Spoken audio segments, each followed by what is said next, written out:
It's important to understand how to protect an organization's data and assets because that will be part of your role as a security analyst.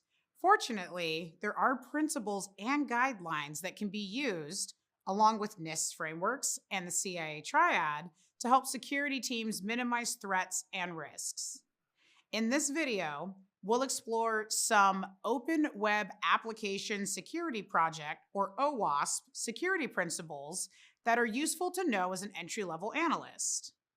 The first OWASP principle is to minimize the attack surface area. An attack surface refers to all the potential vulnerabilities that a threat actor could exploit, like attack vectors, which are pathways attackers use to penetrate security defenses. Examples of common attack vectors are phishing emails and weak passwords.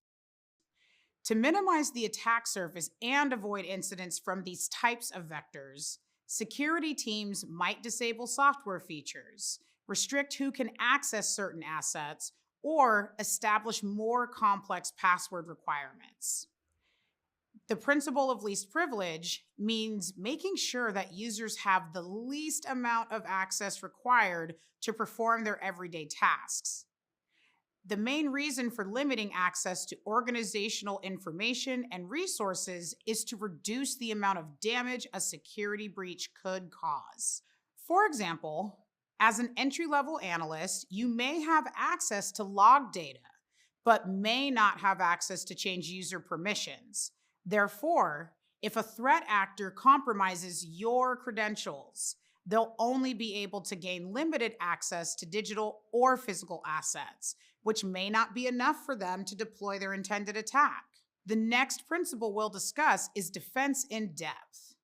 Defense in depth means that an organization should have multiple security controls that address risks and threats in different ways.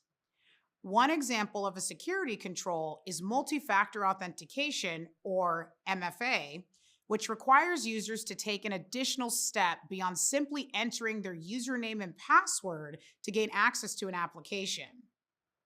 Other controls include firewalls, intrusion detection systems, and permission settings that can be used to create multiple points of defense a threat actor must get through to breach an organization.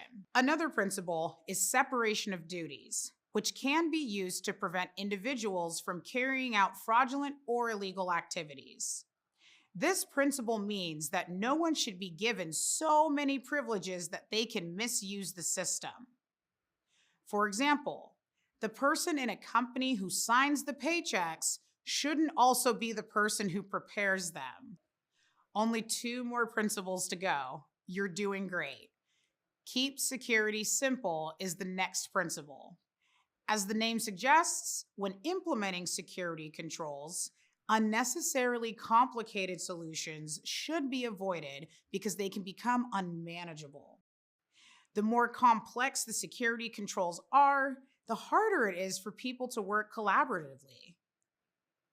The last principle is to fix security issues correctly.